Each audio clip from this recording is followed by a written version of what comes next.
A Casa dos Budas Ditosos. Capítulo 8. Grande Sister Grace. Grande Father Bill.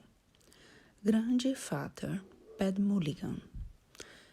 Fernando sempre disse que a maior fantasia dele se cumpriu no dia em que foi chupado por Sister Grace, com ela toda nua.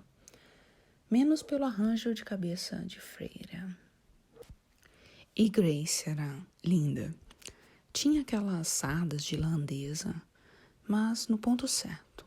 Os peitos curvados suavemente, os bicos rosados e arredondados. Uma xoxota magnífica, com pentelhos arruivados e deixados à vontade. Uma bunda clássica, a fronteira para as coxas traseiras bem traçadíssima. Linda, linda, linda e safada. Era como eu e Pat. E raros outros e outras que encontramos na vida. Estava sempre disposta, sempre afim, em qualquer lugar, a qualquer hora. Sinto falta de mais gente assim. Acho que todo mundo seria assim, se ajudado. Fazia um escândalo quando gozava. Tinha que ter música alta para os vizinhos não pensaram que a gente estava matando alguém de vocabulário mais sujo do que Long John Silver.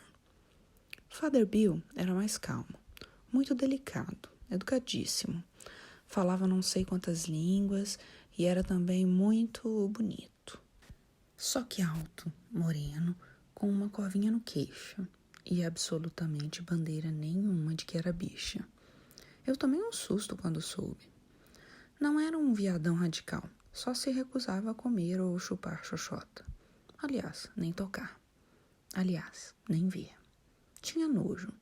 Dizia que lembrava as ostras da cidadezinha de pescadores onde ele nasceu em Massachusetts. Ou no Maine, sei lá. Ele tinha pavor dessas ostras. Tinha até pesadelo com elas. Mas, tirando as ostras, o resto era com ele mesmo. Principalmente chupar pau e peito, com a avidez de um bacorino. Mas o que ele preferia mesmo era ser enrabado por Fernando, na frente de quem estivesse. Quanto mais gente, preferivelmente mulher, melhor para ele. Parecia um ator pornô de filme classe A. Era uma vocação inata. Dirigia o espetáculo e fazia uma espécie de ensaio com Fernando. Hoje você faz assim, hoje você faz assado. E Fernando também tinha senso de espetáculo. Eles dois eram um show, sem exageros. Understated, mais vigoroso. Uma beleza mesmo. Inspirou muita gente. Comia a bunda dele algumas vezes, mas ele me emprestava um nome masculino e quase sempre me pedia para usar uns dildos especiais. Umas picas de borracha deste tamanho que se encaixavam direitinho no pubis da mulher e ela gozar de tanto se esfregar. Atualmente, qualquer revista de sacanagem traz anúncios de calcinhas, geralmente pretas e de um mau gosto atroz. Todas as picas de diversos tamanhos, sempre achei detestável. Usei umas 2 vezes, mas foi terrível. Inclusive por eu ter de trepar usando calcinhas, não há a menor graça. E me dá um certo nojinho do homem que curte isso. Não sei bem porquê. De mulher também, pensando bem. A passiva e, principalmente, a ativa. Não acredito que uma sapatona de respeito use habitualmente um negócio desses. É uma indignidade. Já Father Pat, como eu disse, era perfeitíssimo, completo, nenhuma reclamação. Pelo contrário, irretocável. Aquilo é que se pode verdadeiramente chamar de atirar com todas as armas mesmo. Gostaria muito de estar com ele e Grace novamente. Mas ele sempre promete que vem ao Brasil e nunca aparece. Foi ele quem confirmou muitas coisas de que a gente havia muito suspeitava e perdia tempo e ânimo com elas. Por exemplo, 69 é uma besteira, que tira a concentração e só vale a pena em casos especialíssimos. E a chamada penetração dupla, que hoje está muito na moda e eu vejo nas revistas pornográficas. Eu passo na banca e pergunto se tem revista de sacanagem nova. Pergunto em tom de voz natural, não importa quem esteja presente. Interessante é que a maioria das pessoas finge que não ouve. É curioso. No começo eu esperava o contrário. E os jornaleiros já separam as revistas para mim. Os jornaleiros são uma categoria muito esclarecida e de mente muito aberta. Alguém devia escrever uma tese sobre esse interessante papel da imprensa. Em quase todas as revistas há fotos de penetração dupla. 2 sujeitos e uma infeliz toda maquilada, ela mais ou menos como um naco de carne no espeto, eles como as 2 metades de um pão de cachorro quente. Isso não existe. Ou melhor, existe, porque nós mesmos experimentamos, mas não tem valor algum, a não ser para o currículo. E outras contorções que me destroncam a alma só de lembrar, principalmente quando se arma uma macarronada humana. 3. 3 é o número ideal para um grupo, quaisquer que sejam os sexos dos participantes, inclusive misturado. Eu gosto das 3 formas possíveis.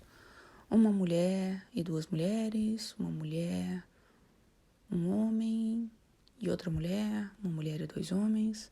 Na minha experiência, mas enfatizo que só falo por mim, o menos satisfatório é mulher com 2 mulheres. E o mais satisfatório, surprise, é 2 mulheres com um homem. O ideal é que todo mundo nesse grupo se transe, mas não é indispensável. O indispensável é que as 2 mulheres se deem muito bem. Em matéria de rivalidade, sejam esportistas, sinceras e gostam, e tenham tesão no homem. E, um belo dia, decidam transformá-lo em um sultão e elas em odaliscas. E, muito preferivelmente, que todos sejam amigos. Essa história de não se pode misturar amizade com sexo é uma maluquice. É precisamente o contrário. Meu Deus do céu. É porque as pessoas envolvem o sexo em tanta merda, mesquinharias, ciúmes, despeitos, inseguranças, disse-me-disses, suspeitas, afirmações de ego. Tanta merda. E fazer sexo com amigos às vezes acaba prejudicando a amizade. Não se oferece merda aos amigos, atentar nisso. Os amigos são muito importantes. Então, livrar-se da merda para poder oferecer a ambrosia que está aí para quem quiser deixar de ser babaca e ver. Se prestar atenção e se assumir a postura correta, o certo é comer os amigos. É absolutamente óbvio. Chega a ser ridículo ter que dizer isso e apresentar como tese a ser discutida. Não há nada a ser discutido. É elementar, lógico, curial. Não todos os amigos, é claro. Minha ideia não deve ser deturpada. Embora eu ache legítimo que alguém empreenda como missão de vida comer todos os amigos e amigas que puder, eu mesma, de certa forma, sou assim e conheço gente assim. Mais gente do que seria de esperar à primeira vista. Comer alguém deve ser um gesto de amizade e que complementa e aprofunda, não estraga essa amizade. O que estraga é o lixo na cabeça, que não é inerente ao sexo. São os penduricalhos mortíferos que arranjam para ele. Experimente conversar sobre isso com os amigos e coma eles. Se eles se revelarem sensíveis a essa maneira de ver as coisas. Indecente é comer pessoas que não seriam nossas amigas. Isso só se admite em raríssimos casos, como, por exemplo, para satisfazer uma perversãozinha. Eu gosto de vez em quando, e com as pessoas certas, de dar uma de odalisca. Toda mulher sabe do que eu estou falando. É gostoso. Fiz isso muito.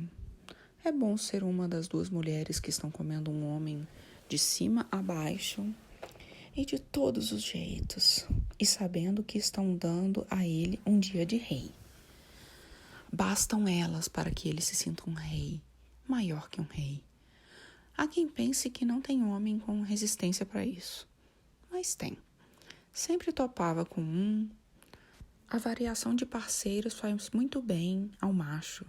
Ele é programado para isso. Você sabe o que eu curti? Eu e uma amiga minha, por exemplo, curtíamos intensissimamente uma noite em que passamos com meu irmão Rodolfo, na qual, entre outras coisas, ficamos ambas de rabo para cima e ele nos penetrar alternadamente. E Rodolfo era Rodolfo. Fudeu as duas a noite inteira em todos os buracos e fez questão de não ser grosseiro e esporrou também nas duas. Já 4 pessoas é mais complicado. É possível, mas não é fácil. A não ser se for na base da troca, vez por outra e outras variações. Todo mundo embolado não é bom. Ou então é disfarce. Já vi muito isso acontecer. Por minha causa, uns 2 ou 3 homens que eu encorajei e elogiei na hora praticaram vários atos a que antes se recusaram. Muitos resistiam a Fernando no começo, mas acabavam cedendo. Até porque tanto ele como eu éramos muito hábeis nesse setor. Se o sujeito permitia que Fernando o chupasse e não ele a Fernando, tudo bem. Desapontava um pouco as mulheres. Mas Fernando queria chupá-lo de qualquer jeito. Reciprocidade ou não, porque não tinha dessas frescuras.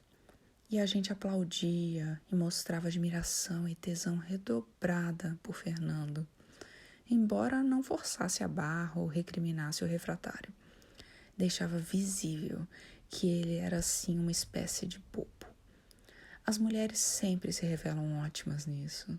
A maior parte se ajudava muito a convencer os maridos e namorados a transar com outros homens na nossa presença ou com a nossa participação. Você pode pensar que não, mas as mulheres curtem isso. Também muito mais do que a maioria suspeita. Não me lembro de uma que tivesse experimentado e não tivesse gostado. Então, nas trepadas de 4, há frequentemente disfarces que, quando eu descobria, desmascarava logo e encorajava a que liberassem logo tudo, fossem homens na expressão da palavra, fossem os fodaços que nós sempre quisemos que eles fossem. E um fodaço cheio de limitações não pode ser um fodaço. Que um não curta certas coisas, tudo bem. Um camarada pode gostar muito de comer o outro e não querer dar para aquele outro, assim como o outro pode muito bem só querer dar, ou dezenas de vice-versas. Assim como pode não se sentir tesão por determinada pessoa ou tipo de pessoa. Pode-se até só ter tesão por um tipo de pessoa exclusivamente, embora isso já seja doidice. Mas que eu seja absolutamente infenso a toda e qualquer coisa com o mesmo sexo. Aí não. Aí é limitação grave. Não há um homem ou uma mulher completo, no caso. Todo homem que disser que nunca, na vida toda, sentiu nenhum tesão por absolutamente nenhum outro homem, até um belo trans ou um efebo, mas nenhum mesmo, ou está mentindo ou se enganando. O mesmo para as mulheres, que reconhecem esse fato com muito maior facilidade. Talvez porque não tenham que ser machos como os homens e não vivam tão assustados o tempo todo. Por isso, e porque as mulheres são de especial ajuda aos homens hesitantes e inseguros, já que só os inseguros é que têm esse problema. É que eu nunca deixei os disfarces escaparem no sexo grupal. Os disfarces começam já no sexo a 3. Não importa o que digam. Se os homens estão transando ao mesmo tempo com a mesma mulher, existe um conteúdo de viadismo nisso. Eles ficam olhando as rolas um do outro, curtindo coisas que o outro faz, volta e meia se encostam, se pegam, sem falar nada, acabam entrando no samba, um com o outro. Sempre tem uma coisa dessas. O mesmo ocorre com 2 mulheres e um homem, excetuando, como é de praxe, nessas questões que eu observo sempre, casos graves de doença mental. Excetuando casos graves de doença mental, todas as mulheres gostam também, em graus variados ou até especializados, do mesmo jeito que todo homem gosta de homem. Faz parte da constituição de nós todos. Ninguém nasceu com um papel sexual rígido. Todo mundo é tudo em maior ou menor grau. O resto é medo de fantasmas ridículos e absurdos que nunca se sustentaram nas suas pernocas de névoa. Já assisti a episódios e já ouvi confidências de homens que odiariam dar o rabo, mas curtiam fantasias endemoniadas de enrabar jovens rapazes e muitas vezes faziam isso escondidos deles mesmos. Os travestis comem habitualmente homens sérios. Os travestis têm histórias muito boas. Eu simpatizo com os travestis em geral.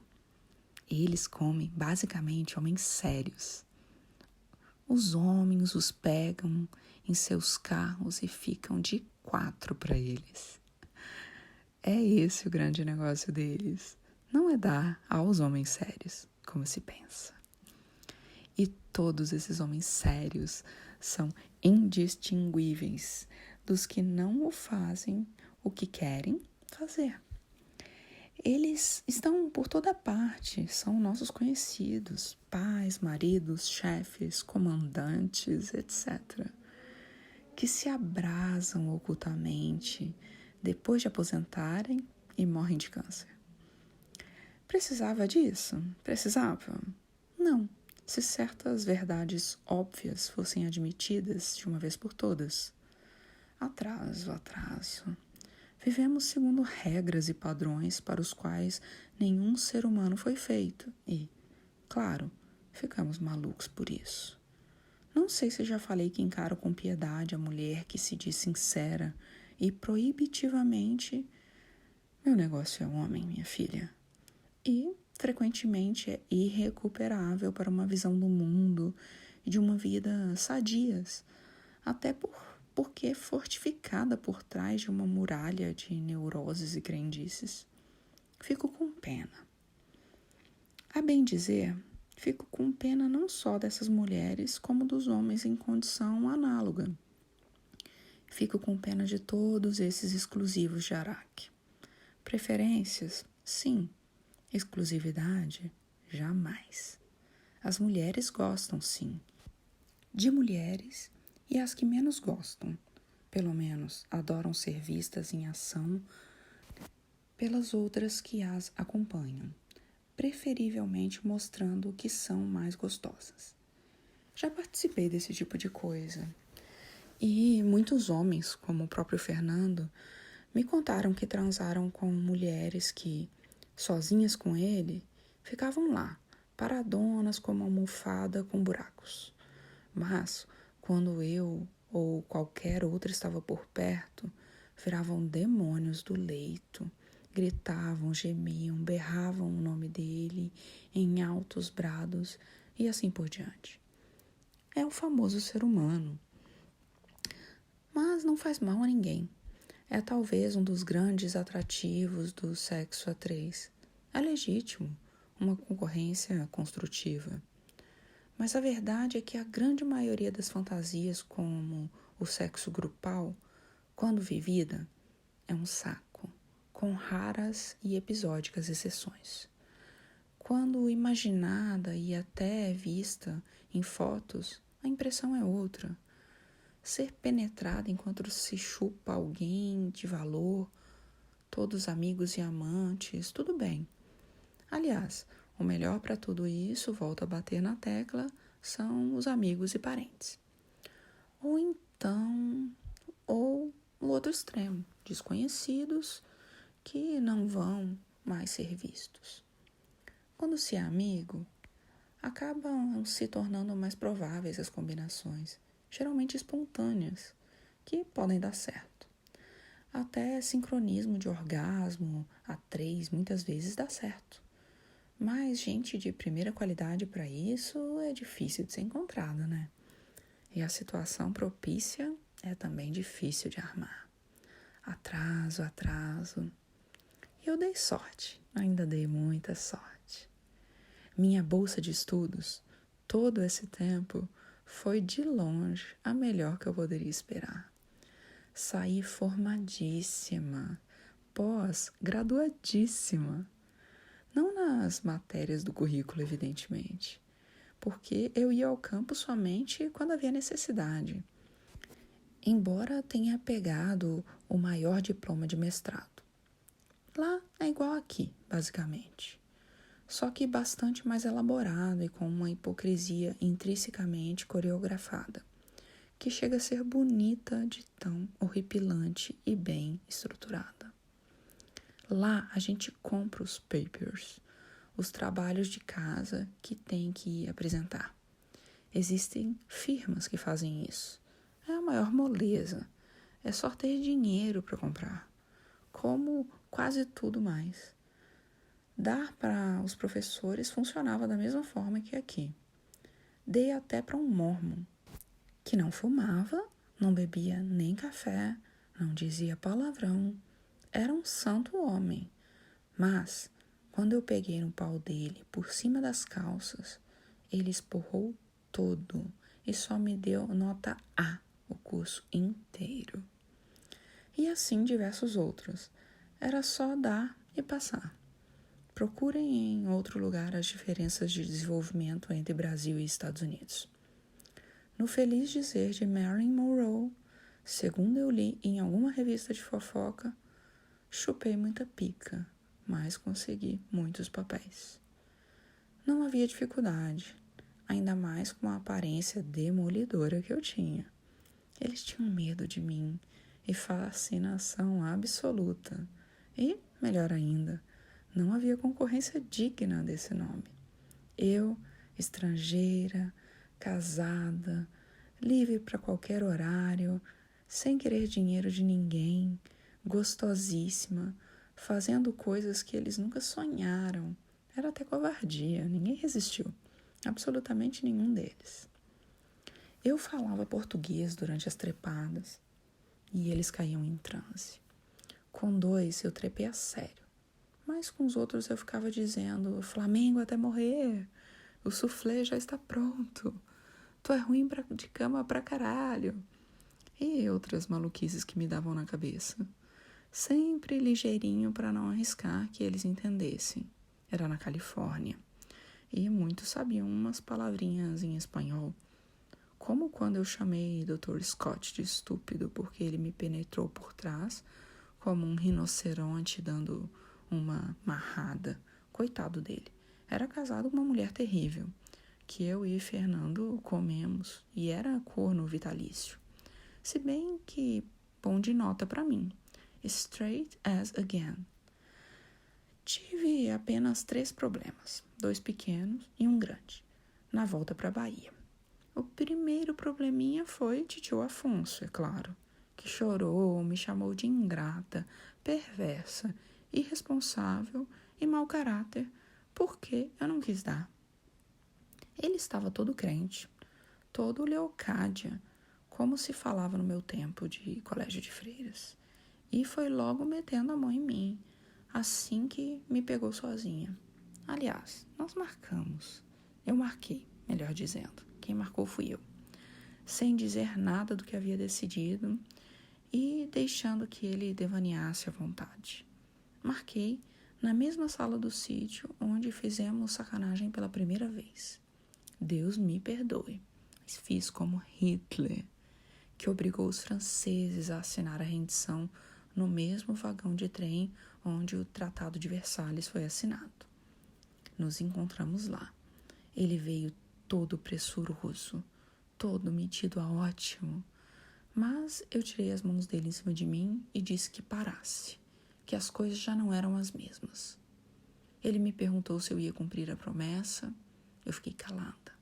Levantei a saia e, ainda sem dizer uma palavra, fiz com que ele compreendesse que eram só as coxas. Sei que é difícil crer, mas dei somente as coxas, em pé, pedindo pressa porque achava que vinha gente, sem beijo na boca, sem nenhum extra. Ainda ri na cara dele, na hora em que as pernas dele bambearam e ele teve que se agarrar em meus ombros, e ainda disse a ele: eu não valho nada, nada mesmo. Mas menos valia ele, que tinha baixado a calcinha somente porque não queria que ela ficasse toda lambuzada daquilo. Exigi lenço dele para me limpar, segurando-o nas pontas dos dedos e fazendo carinha de nojo. E pronto, aquela era a última vez. Ele que se desse por muitíssimo satisfeito, porque eu, ainda ter feito aquilo como despedida, ele me fizera cair numa armadilha. Prometer o que eu não poderia cumprir, se aproveitando de uma boa-fé, uma inexperiência, o inescrupuloso amoral que tinha iniciado a sobrinha inocente na sacanagem, o último e mais pérfido dos homens. E agora, para todos os efeitos, eu era uma senhora casada. Ele queria que eu contasse tudo a Fernando ou alguém mais da família? Ou a tia Regina, talvez? Se tia Regina concordasse com o cumprimento da minha promessa, podia ser que eu revisse a minha posição. Devolvi o lenço ainda nas pontas dos dedos, desviando o rosto, e nunca mais deixei que ele chegasse nem perto de mim. O segundo problemazinho foi que eu tinha que ensinar na universidade por conta da bolsa, que tinha uns requisitos desse tipo, embora tivesse sido quase toda paga pelo tio Afonso, Deus o tenha. Pensando bem, eu também botei para quebrar em cima dele. Aquilo não se faz. Apareceu para dar aulas o Dalai Lama? Assim, apareci eu. Ainda tentaram me chantagear para eu aceitar aquele emprego escravizante de merda, mas eu não quis nem saber. Até hoje deve haver algum inquérito ou processo contra mim, mas eu nunca dei a menor importância. Mas, enfim, como eu disse, foi uma grande bolsa, apesar de eu detestar Los Angeles e a Califórnia de modo geral, com exceção de São Francisco. E veio o terceiro problema, desta vez bem grave. Nem Fernando, nem eu conseguíamos aguentar a Bahia depois de 64.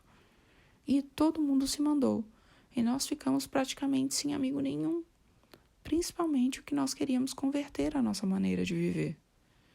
Eu sempre dei para comunistas e esquerdistas variados como uma questão que eu considerava cívica. Comunista é ruim de cama, que ninguém sabe.